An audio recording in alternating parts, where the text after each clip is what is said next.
Garments কর্মীগুলা যদি একটু সচেতন হয়, ওরা যদি ফুটওভার ব্রিজগুলো ইউজ করে, অবশ্যই ফুটওভারের উপরে গাড়ি ওদেরকে অ্যাক্সিডেন্ট করবে না। কেন ওরা ফুটওভার ইউজ করে না?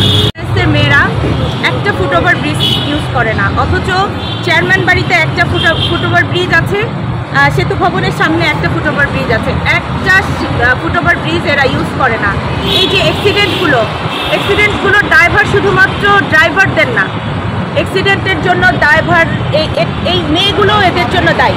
এই যে গার্মেন্টস কর্মীগুলা যদি একটু সচেতন হয়, ওরা যদি ফুটওভার ব্রিজগুলো ইউজ করে, অবশ্যই ফুটওভারের উপরে গাড়ি ওদেরকে অ্যাক্সিডেন্ট করবে না। কেন ওরা ফুটওভার ইউজ করে না? এটা ওদেরকে যদি ভালোভাবে প্রপার শিক্ষা দেওয়া যায়। এই যে রাস্তাগুলো, এখানে যারা ট্রাফিক সার্জন আছে, তারা যদি এই মেয়েগুলোকে একদিন না 3 দিন আটকায় দেয়, তাহলে এই মেয়েগুলো ফুটওভার ব্রিজ ইউজ করতে বাধ্য হয়ে যায়। ট্রাফিকদের সচেতনতা বৃদ্ধি করা লাগবে যে এরা অবশ্যই ফুটওভার ব্রিজ ইউজ করতে হবে, এভাবে রাস্তায় দৌড়ায় রাস্তা পার হতে পারবে না। এবং গভর্নমেন্টেরও এটার ব্যাপারে সচেতন হতে হবে। রাস্তার আইন যদি আরও ভালোভাবে মেনটেন করা যায়, প্রত্যেকটা জায়গার স্পিড লিমিটগুলো, ক্যামেরা, সব কিছু বিদেশের মতো সিস্টেমগুলো যদি করা যায়, তাহলে অবশ্যই অ্যাক্সিডেন্টের হার কমে যাবে। আর আমাদের সচেতনতার অত্যন্ত অভাব, আমাদের অসচেতনতাই বেশি দায়ী অ্যাক্সিডেন্টের জন্য।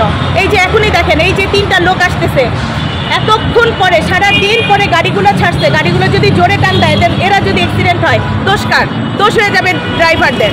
অথচ এরা রাস্তা পার হচ্ছে, সামনে একটা ফুটওভার ব্রিজ, কেউ ফুটওভার ব্রিজ ইউজ করে না। এই সচেতনতা কে বৃদ্ধি করবে? এগুলো এখানে ট্রাফিক দাঁড়ানো থাকে, তাদের বলা উচিত, গভর্নমেন্টের জানানো উচিত। বাট এখন মানুষ কি হয়েছে, আন্দোলন শিখছে, রাস্তার মধ্যে একটু কিছু হইলেই আন্দোলন হয়ে যায়, অথচ অনেক কিছু হচ্ছে যেগুলোর জন্য প্রয়োজন আন্দোলনে যাওয়ার। এই সমস্ত ফালতু লোকজনের কারণে যারা প্রবলেমে আছে, সেই জায়গাগুলো থেকে মানুষ বঞ্চিত হচ্ছে।